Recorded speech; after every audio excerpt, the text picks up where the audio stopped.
여러분 감사합니다. 감사합니다. 예, 오늘은 2023년 5월 실상의 토요강화일입니다. 오늘 토요강화에서는 한국교문사의 5월 찾아가는 출판사에서 공부했던 내용, 번영의 원리에 대해서 같이 또 살펴보는 시간을 갖겠습니다. 먼저 번영의 원리에 들어가기 전에 생민실상 1권에서는 이 지상에 일어나오는 모든 사건은 항상 우리들 마음의 세계에서 먼저 존재한다는 얘기를 하고 계십니다. 어떤 얘기인지 한번 같이 살펴보겠습니다. 생민실상 1권 134쪽, 133쪽에서 134쪽에 걸쳐서 소개가 되어 있는데요. 여러분들 잘 아시는 그 파랑새라는 동화를 쓰신 그 벨기에의 극작가로 유명한 분인데 메테를 링크라는 분이 있습니다. 이분이 미지의 빈객이라는 책 중에서 어떤 사례를 소개하고 있습니다. 5월 4일에 테스트 박사는 그녀의 남편의 눈앞에서 홀단스 부인을 최면을 시켰다. 부인은 최면 상태에 들자마자 나는 2주일 전부터 임신을 하고 있다. 그러나 산월까지는 가지 못한다. 5월 12일에 나는 무엇인가에 놀라게 되고 그 자리에서 졸도한 결과 유산을 한다. 이런 얘기를 증언을 합니다. 그리고 5월 12일 3시 반에 무엇인가 놀라 기절하고 그 기절은 8분간 계속된다라고 상당히 세부적으로 얘기를 합니다.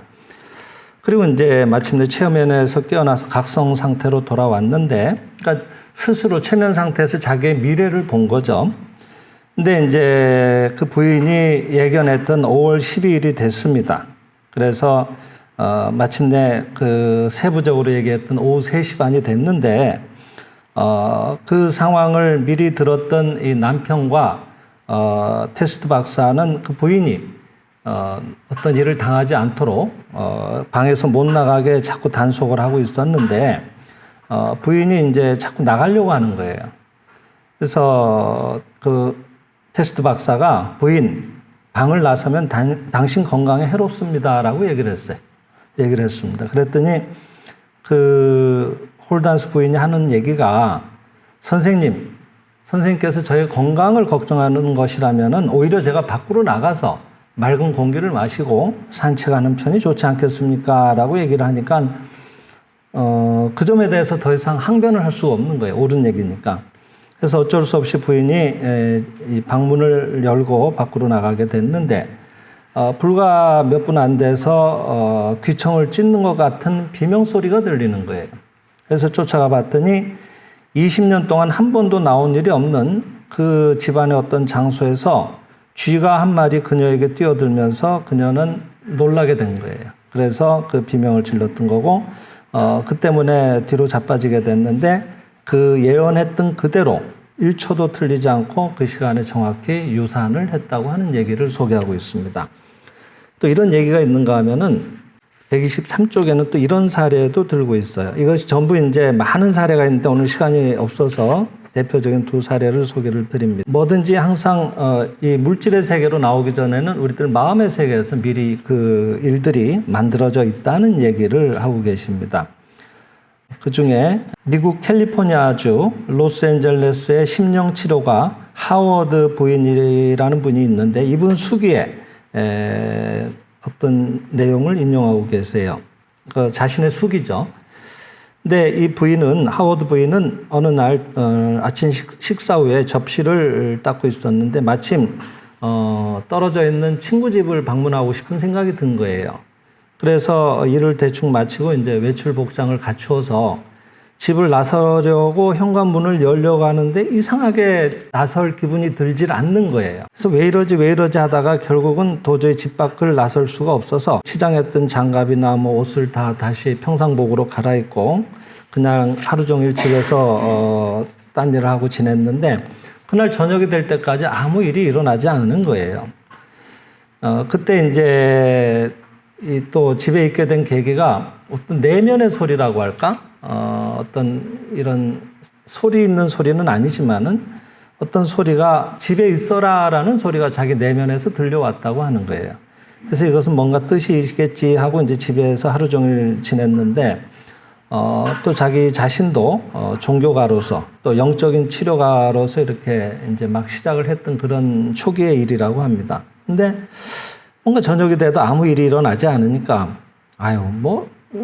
그냥 친구 집을 방문했으면 됐지 않았나 하는 생각이 들 때 TV에서 들려오는 사건 사고 소식이 뉴스에 나오는데 마침 거기는 외진 곳이라서 이렇게 정해진 시간마다 열차가 오는데 자기는 이제 이 시간에 맞는 열차를 타려고 집에서 계산을 하고 나서려고 했던 모양이죠.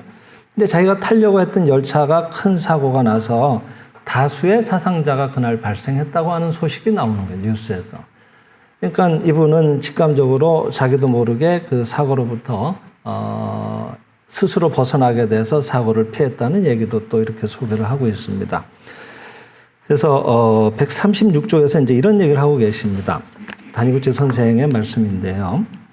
내가 항상 말하는 것입니다만 누구도 자기의 마음으로 불러들이지 않는 불행에 맞닥뜨리는 일은 생기지 않는 것입니다. 어떤 사건도 최초에는 심적인 우리들 마음의 그런 존재이고 자기의 마음도 또한 심적인 존재입니다. 그리고 이들 심적인 존재는 마음의 법칙, 즉 유는 유를 부른다고 하는 법칙과 유가 아닌 것은 반발한다고 하는 법칙에 지배되어서 서로 견인하거나 그러니까 서로 끌어당기거나 또는 서로 반발하고 있는 것입니다. 그러므로 불행한 사건을 당하는 사람들은 누구를 원망할 것도 없습니다. 자기 마음속에 그러한 불행을 끌어당기는 불행의 씨앗을 반드시 간직하고 있기 때문입니다. 이런 얘기를 하시면서 그 뒤에 그 사람의 마음속에 불행한 사건을 끌어들이는 그런 씨앗에 해당이 되는 그 자석과 같은 것이 마련이 돼 있어서 이와 같은 자석을 마음속에서 끄집어내서 던져버리지 않는 한 그 사람의 운명이 좋아질 기색은 없습니다. 이렇게 또 얘기를 하십니다. 그리고 이 불행한 사건을 끌어들이는 마음속의 자석이란 무엇이냐 하면은 이제 여기가 중요한 건데요. 그 근본적인 것은 신과 일체가 아니라고 하는 것, 즉 신과 유리된 마음입니다. 이런 얘기를 하세요. 그러니까 신과 떨어져 있다고 하는 것, 나는 나고 신은 따로 계시다라고 하는 그런 생각이 이런 불행한 사건을 끌어들이는 마음의 자석이 된다. 또 이렇게도 얘기를 하시는데 이 부분에 대해서 여러분들 보시는 그 번영하는 생활 365장에서는 또 이렇게 설명을 하고 계시는데요. 우리들의 행동이나 생리작용을 자승자박해서 스스로 묶어서 운명을 개조하는 힘을 잃게 하고 혹은 건강을 회복하는 힘을 마비시키는 것은 대체로 공포심이다 그랬습니다. 근데 그 공포심은 어디에서 오느냐 하면은 나는 전능자, 전지전능하신 이렇게 얘기를 하죠, 우리가. 전능자인 신에게서 유리된, 여기도 똑같은 표현을 쓰셨어요. 신과 내가 따로 떨어져 있다고 하는 그런 유리된 약소한 일개의 생물로서 언제 나를 해치는 자로부터 습격될지 모른다. 언제 어떠한 재난이 일어나올지 모른다고 하는 상상력에서 그 공포는 온다 그랬습니다. 근데 그 공포가 일어나오는 것은 결국은 자기 안에 열등감이 있기 때문이다라고 또 얘기를 하셨어요. 열등감이 있는 것은 신과 자기가 격리돼서 떨어져서 그죠? 아까 유리라는 또 말씀을 쓰셨는데 여기서는 또 격리라고 하셨네요. 신과 자기가 격리돼서 자기라고 하는 작은 것이 고립해 있다고 생각하는 습관적인 상념이 있기 때문이다. 이렇게 얘기를 하십니다. 그러니까 결국은 인생의 모든 불행이나 병이나 우리가 원치 않는 그런 어두운 일들은 근본 신, 우리를 살게 하고 계시는, 우리는 여기서는 인간 신의 자식이라고 배우고 있습니다만은 내재한 자기를 살리는 근본 신과 마음이 떨어져서 나는 나고 신은 따로 계시다고 하는 그런 마음이 공포를 불러일으키고 그것이 또 열등감으로 작용을 한다고 또 이렇게 얘기를 하고 계십니다. 그러니까 우리들이 마음 써야 될 것은 결국은 신과 하나가 되는 것을 늘 마음 써야 된다는 것을 또 잘 알 수가 있죠. 그래서 오늘은 번영의 원리에 대해서 공부를 할 건데 요즘 경제적으로 어렵다는 얘기들을 많이 하시지 않습니까? 예. 또 이렇게 계속 뭔가 힘든 사태가 지속되다 보면은 우리 가정에 또 그 영향이 미쳐서 점점 더 힘들어지는 것은 아닐까 하고 뭔가 모르게 불안한 마음이 들기도 합니다. 근데 그럴 때 오늘 이런 내용을 다시 한번 상기해 본다면은 신과 하나된 마음을 늘 우리가 잊지 않고 그 안에 모든 것이 이미 갖추어졌다는 생각이, 이런 풍요로운 생각이 마음에 자리 잡을 때 결코 그런 일과 자기는 인연이 닿지 않는다. 또 이렇게 생각하시는 건 어떨까 하는 생각도 듭니다. 우리가 번영이라는 얘기를 오늘 할 건데 결국은 부다, 그죠? 우리는 부라고 하는 것을 보통 돈이라고 생각하지 않습니까? 돈이라든지 아니면 금이라든지. 저 사람 돈 많은 사람이야, 그 부자라고 얘기하잖아요. 근데 진리에서는 부는 돈이 아니라 그랬습니다. 돈은 부의 그림자다, 이렇게 얘기를 하세요. 부가 원형되는, 근본되는 부가 거기에 모습을 들여서 나타난 것이 돈이지, 돈 자체가 부가 아니다라고 하는 얘기를 하고 계세요.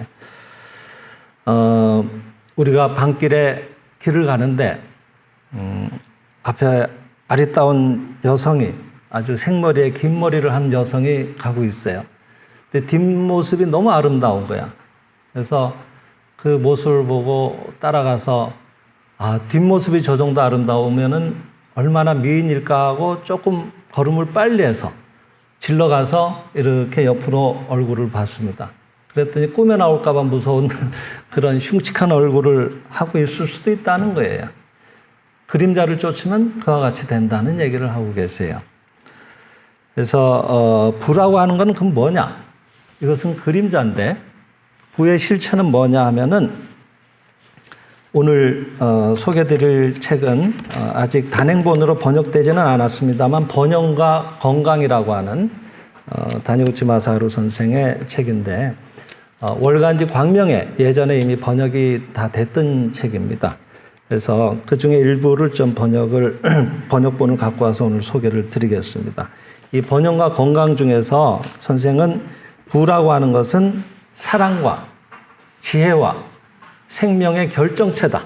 그게 바로 부다. 이런 얘기도 하고 계십니다.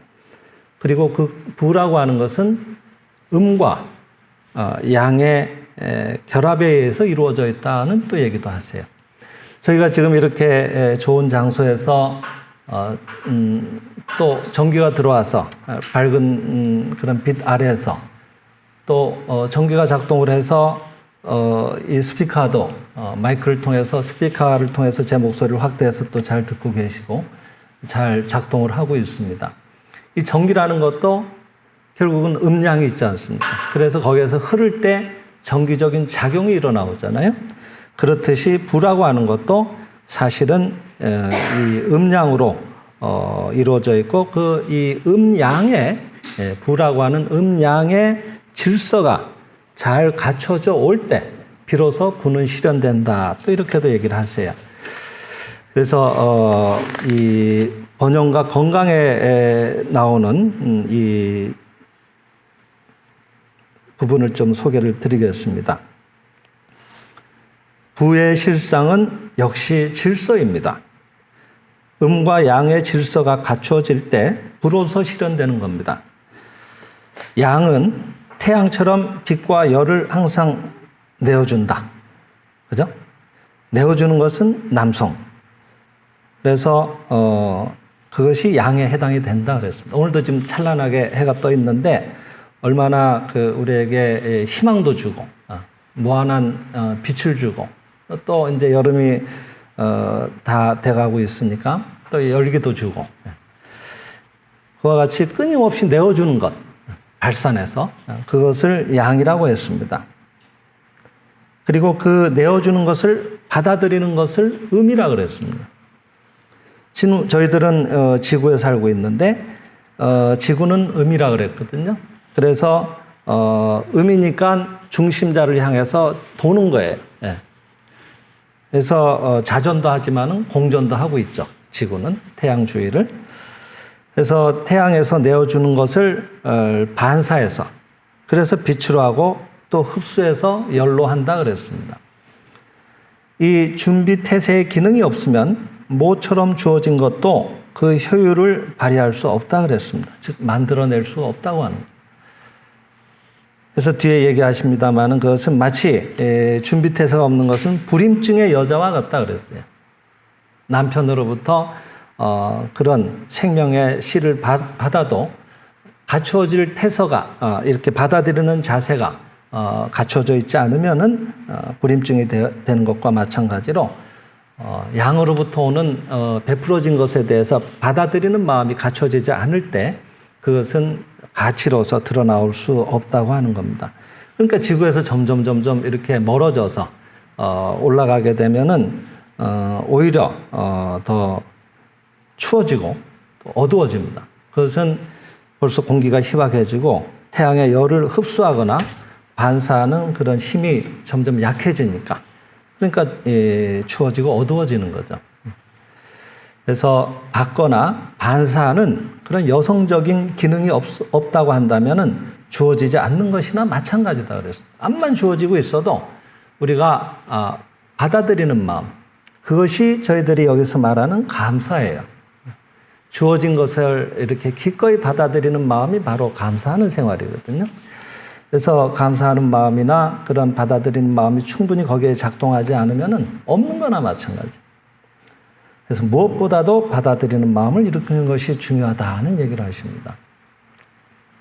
예전에 우리들이 부모로부터 많은 사랑을 받고 여기에 지금도 살아있습니다마는 내가 스스로 가정을 꾸려서 자녀를 낳고 가정을 유지를 해보니까 한 가정을 유지해 나간다고 하는 일 자체가 얼마나 많은 희생과 노고가 따르는 일인가 하는 것을 새삼 알게 됩니다.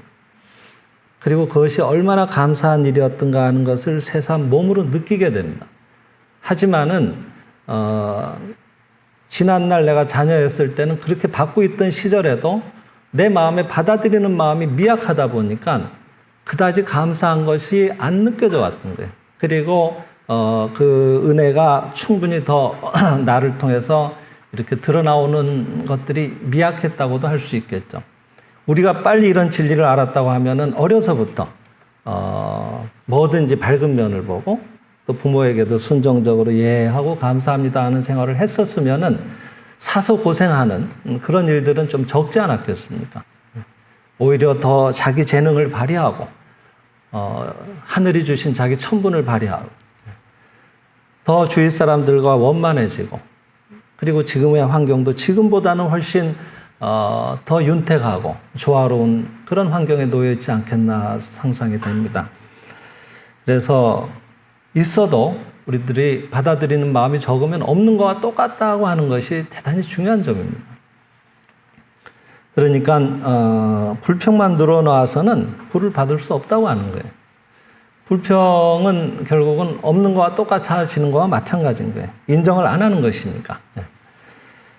그러니까 여러분도 항상 훌륭한 은혜를 신으로부터 받으면서도 그것에 감사합니다 하고 받아들일 마음이 없어지고 불평만 하게 되면은 모처럼의 은혜도 반사하는 힘이 또는 흡수하는 힘이 모두 낭비돼 버리고 만다 그랬습니다. 그러니까 왜 이렇게 내가 힘든가? 왜 이렇게 일이 안 되는가? 왜 이렇게 곤란한 일들이 자꾸 나한테 몰려오는가라고 자꾸 한탄을 할 것이 아니라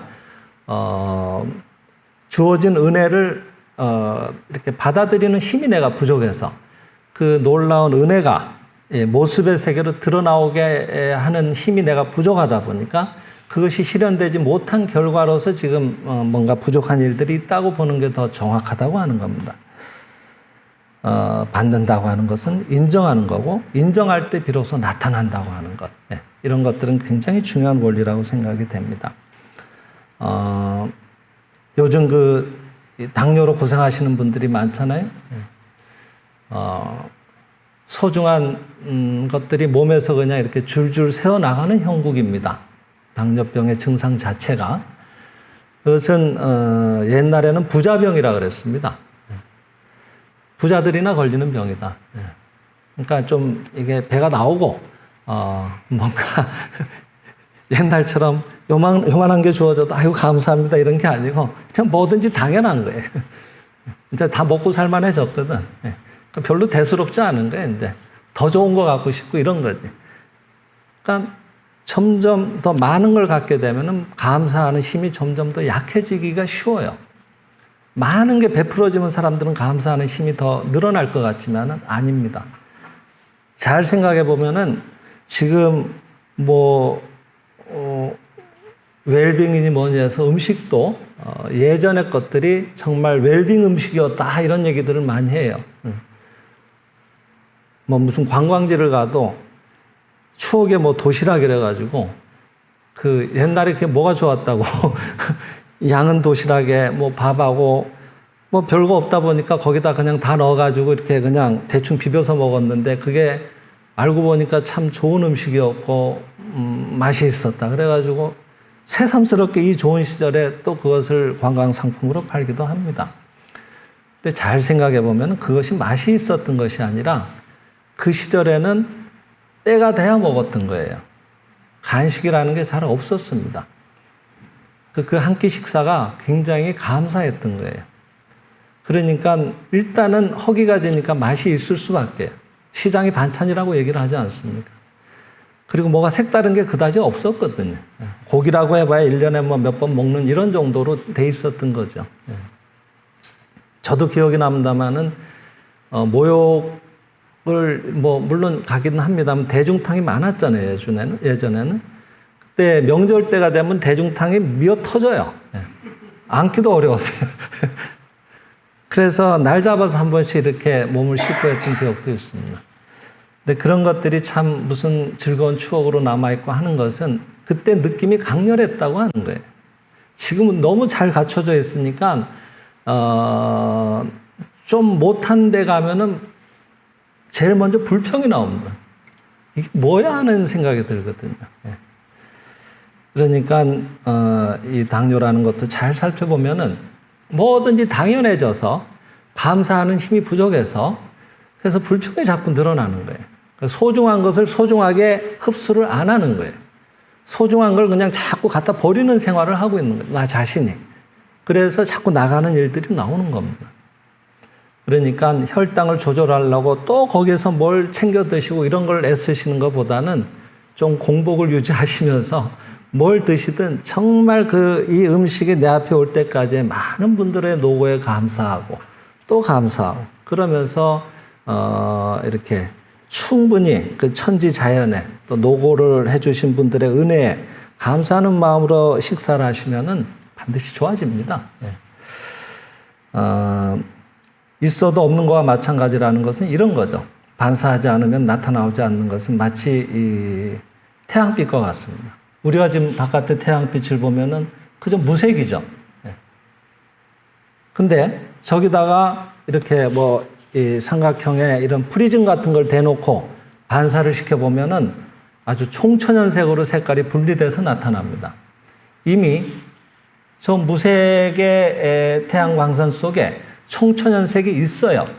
근데 거기에 같은 그 빛의 각도에 따라서 굴절시켜주는 반사판이 거기에 드러나게 되면은 7색깔 무지개처럼 색깔이 총천연색으로 나온다 이 말이에요. 그것은 하나의 상징이지만은 지금도 우리는 받은 게 없고 죽겠다 하지만 놀라운 은혜 속에 살려주시는 그 힘 속에 지금도 여실히 살아있는데 그것을 기뻐하지 않고 감사하는 마음이 없고 받아들이는 마음이 없다 보니까 그것이 은혜로서 작동되어 오지 않는다는 이런 얘기입니다. 그래서 이 부에는 질서가 먼저 확립이 돼야 된다. 근데 이 질서에 해당되는 것을 다른 말로 또 표현을 하시는데 이 부에는 양친이라고 해서 부모님이 계시대요. 부라는 자식이 태어나오려면 뭐든지 자식이 나오려면 아버지도 있고 어머니도 있어야 되잖아요. 근데 그 아버지에 해당되는 게 다른 말로 하면 부성, 여기는 모성에 해당되는 게 있다고 하는 겁니다. 그것이 갖춰져 올 때 부는 거기에 드러나온다고 하는 겁니다. 부의 부모는 부성과 모성 두 사람입니다. 부성이라고 한다는 것은 아까도 얘기했지만 내어준다고 하는 것. 남에게 도움이 되는 일을 내어준다고 하는 것. 아낌없이 파종을 하는 것. 이런 것들이 부의 부성에 해당이 됩니다. 과연 나는 얼마만큼 사람을 살리는 일을 하고 있는가? 기쁨을 주고 있는가?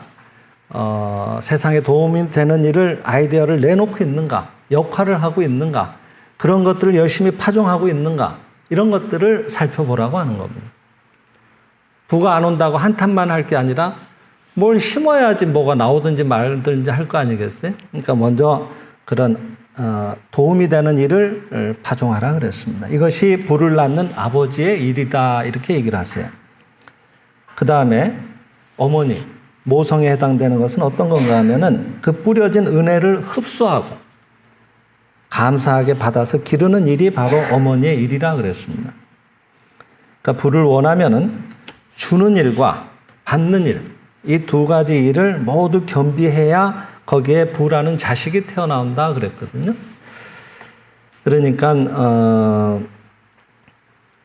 방금 얘기 드렸듯이 가난을 한탄할 것이 아니라 거기에 풍요한 것들이 이루어져 나올 만한 내가 내놓는 일은 뭘 하고 있었는가를 살펴보고 주어진 은혜에 대해서 난 얼마나 감사하면서 기뻐하는 생활을 했는가 하는 것도 살펴보라고 하는 겁니다. 예전의 일입니다만은 이 번영과 건강에 소개되어 있는 한 사례가 있는데 북해도라고 있죠? 일본의 홋카이도라고 합니다. 그쪽에 가면 광산이 많은 모양인데 거기에 한 금광에서 수십 년을 채굴을 해가지고 채광을 해서 금을 캐왔는데 근데 뭐 그게 무한정 있는 게 아니잖아요. 금맥이라는 것도. 금맥이라고 하듯이 말하자면 그 안반 속에 금이 이렇게 쭉 묻혀 있는 맥이 있다 이 말이에요. 그것을 이제 채광을 하는 건데 한참 다 캐나다 보니까 그것이 이제 바닥이 나가는 거예요. 이제 금광을 닫아야 될 때가 온 거예요. 그래서 이거 앞으로 어떡하지, 뭘 먹고 살지 하고 거기에 많은 직원들이 다 이렇게 관련돼 있으니까 고민을 하고 있을 때 거기에 마침 이 생장의 집에 한 회원 출신의 직원이 있었던가 봐요. 간부가. 그래서 이 간부 되는 분이 지금껏 이 광산 덕분에, 금광 덕분에 저희들 임직원이, 가족들이 모두 잘 먹고 덕분에 잘 지낼 수 있지 않았느냐. 그러니까 최초에 이 금광을 발견해 주신 그분을 기리는 송덕비를 세우자. 그분에게 감사하는 제를 올리자. 이렇게, 그리고 또 앞서 그 광산이라는 데는 위험한 곳이니까 사고도 많이 나잖아요. 그래서 돌아가시는 분들도 있거든요, 사고로. 그런 분들을 위령하는 그런 위령제도 같이 지내면서 감사 공양제 같은 거를 모신 거예요. 이분이 제안을 해서.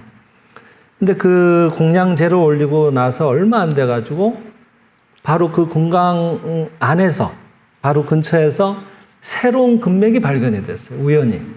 근데 그 금맥이 또 수십 년을 채광할 수 있는 상당한 그 금을 포함하고 있는 그런 금맥으로 판명이 돼서 계속 부를 이어갔다는 사례를 소개하고 계십니다.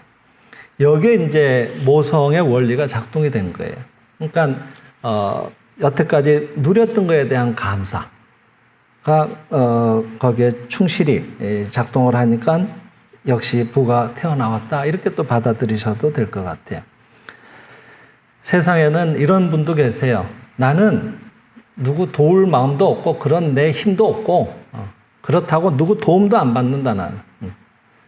오로지 나 하나 믿고 나 하나 잘 살면 되는 거야. 이렇게 생각하는 분들이 있어요. 천만의 말씀이에요. 천지간의 은혜가 없으면 우리는 살 수가 없는 겁니다.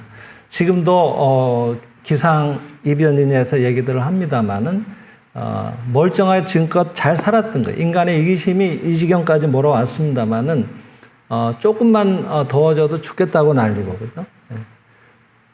근데 그 전에 멀쩡하게 지구가 정상적으로 잘 작동하고 있는 그 묘한 시스템이 우리가 모르는 중에도 그 오랜 세월 동안 우리를 지켜주셨던 거거든요. 그런 천지의 은혜가 없으면은 살 수가 없는 거예요. 근데 나는 은혜가 받은 적이 없다. 물질을 보는 거죠, 그분은. 그 내놓을 게 없다는 것도 물질을 얘기하는 거겠죠. 그게 아니라 마음을 얘기하는 겁니다.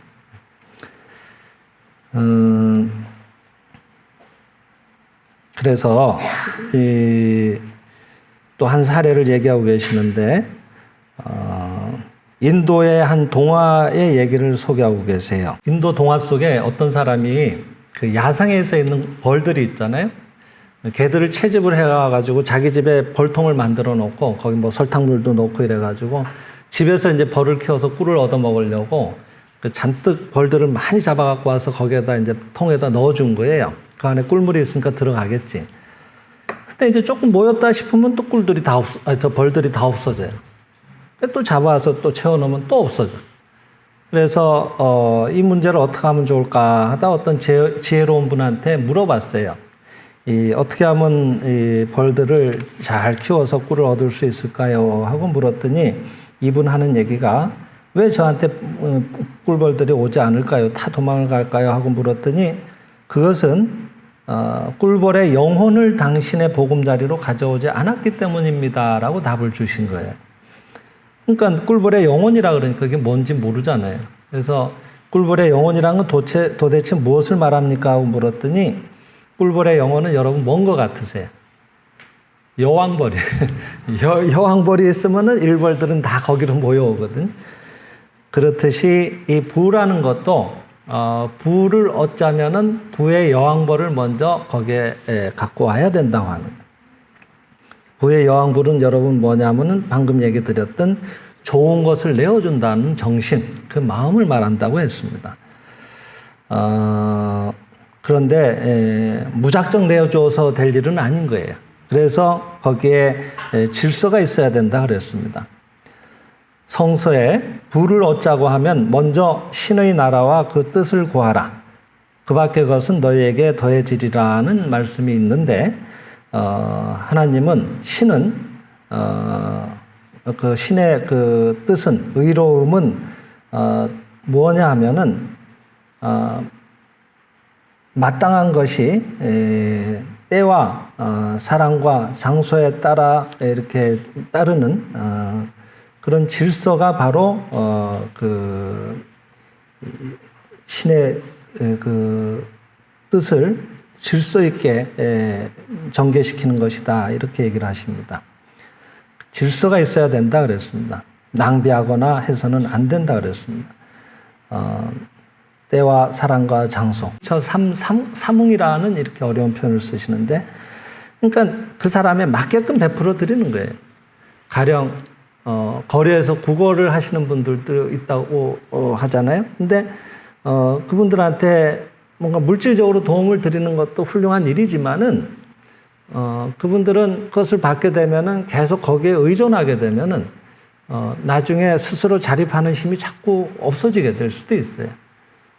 정확하게 얘기하면은 한 끼 때를 해결하는 것도 좋은 일은 맞지만은 근본적으로는 스스로 자립하게 하는 게 더 훌륭한 일이 될 수도 있다는 거죠. 그러니까 오히려 그런 것을 야단을 치거나 이런 데서 구걸하면 안 된다고 하는 게 매정하게 보일 수도 있지만은 사실은 이런 깊은 이해를 가지고 그분의 자립을 위해서 이렇게 엄중한 말씀을 드린다고 하는 것은 또 다른 사랑의 표현이 될 수도 있다고 하는 겁니다.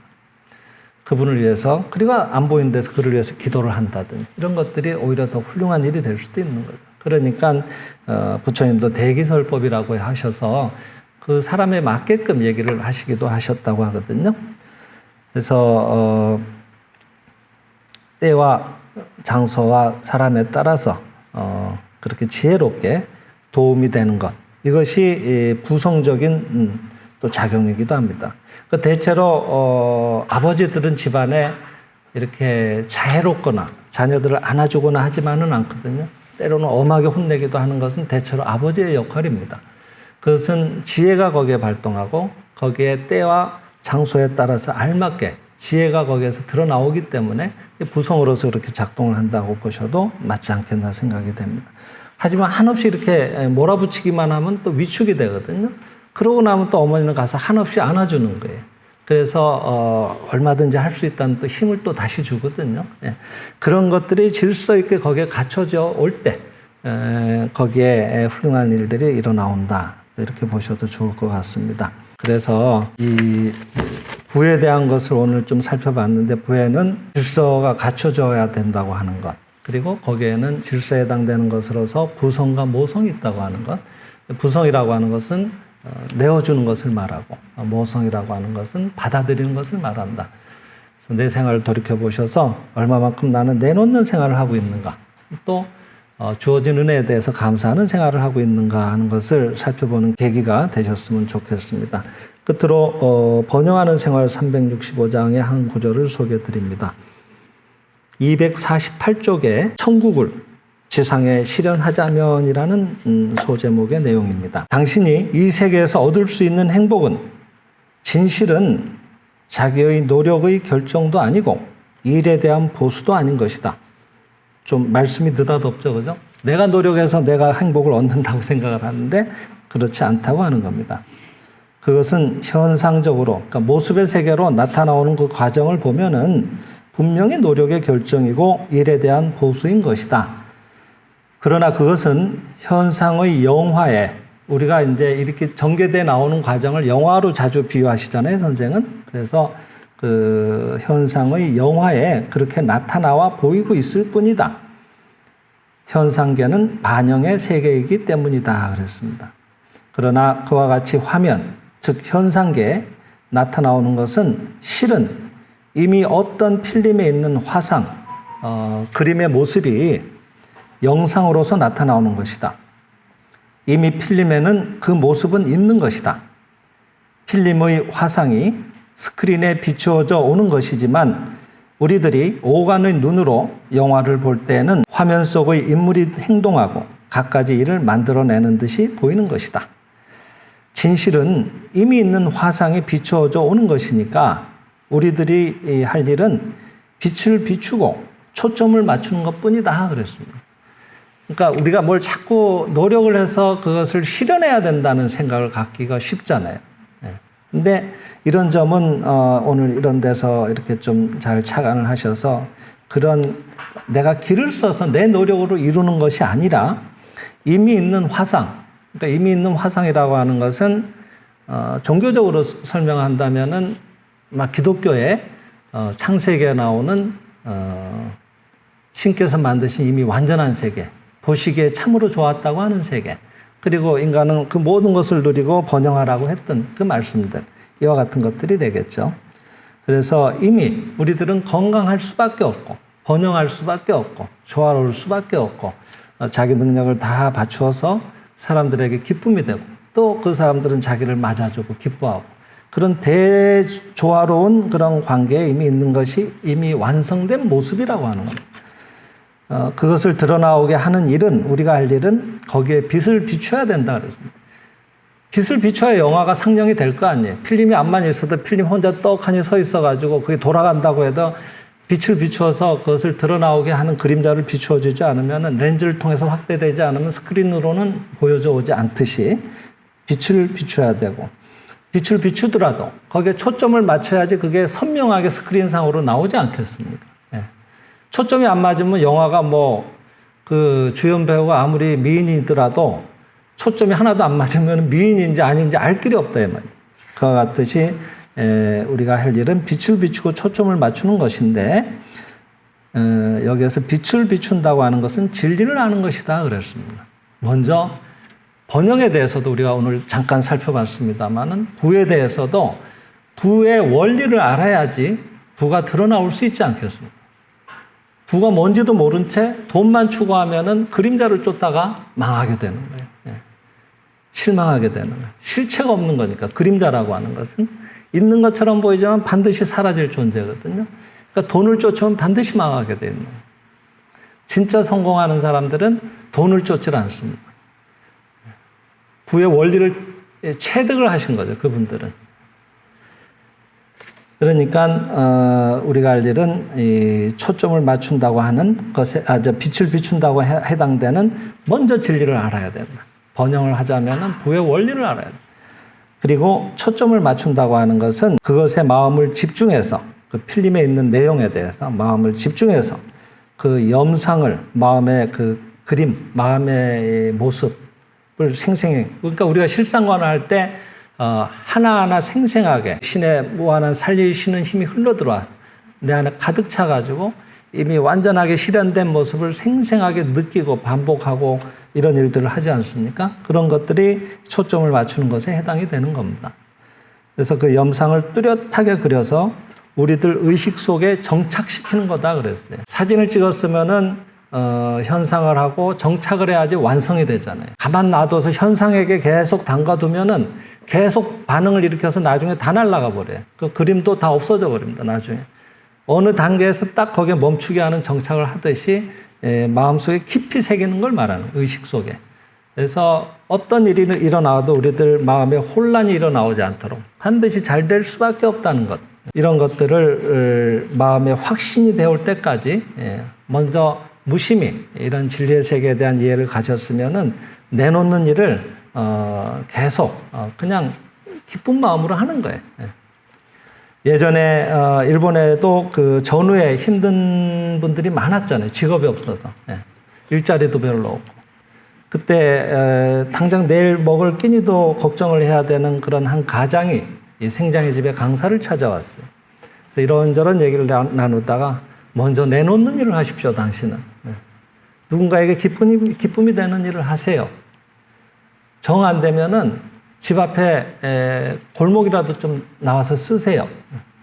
그때 이분이 순진하게 그 일을 했어요.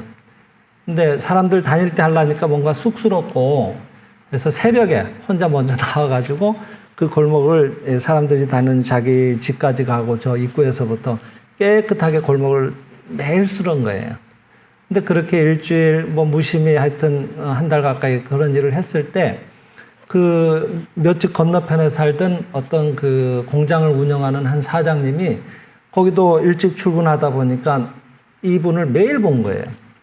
어쩌다 하루 본 게 아니고 한결같이 이것이 계속 이루어지는 모습을 보고 저렇게 무심히 사람들을 위해서 이렇게 고운 마음을 가지고 자기를 바칠 수 있는 분이라면은 내가 믿고 사람을 써도 되지 않겠는가 하고 얘기를 해서 그 사람을 채용을 했어요. 생각지도 않은 취업이 된 거예요. 이분은 그걸 바라고 쓴 건 아니에요. 하지만 내놓는 일을 한 거예요. 그럴 때도 이런 일들이 오는 겁니다. 내가 할 일이 없다라고 한탄하실 일이 아니라 우선 잘 돌아보시고 가족을 향해서 따뜻한 말을 하고 이웃을 향해서 밝은 인사를 전하고 뭔가 내가 오늘 하루 누군가에게 힘이 됐다, 용기가 됐다 할 일들이 보면은 있습니다. 전혀 없는 게 아니에요. 그리고 오늘 하루 받았던 은혜에 대해서 감사하고 그런 일들을 무심히 하고 있으면은 원래 갖춰져야 될 그 집안의 재우는 그 부는 반드시 오게 되어 있습니다. 그것을 오히려 우리가 지금 막고 있는 형국이라고 보는 게 맞을 겁니다. 모쪼록 오늘 이 원리를 잘 상기해 보시고 또 더 많은 각 집안에 각자에게 배정된 부를 성취하시는 그런 계기가 되시길 바랍니다. 이상으로 마치겠습니다. 감사합니다.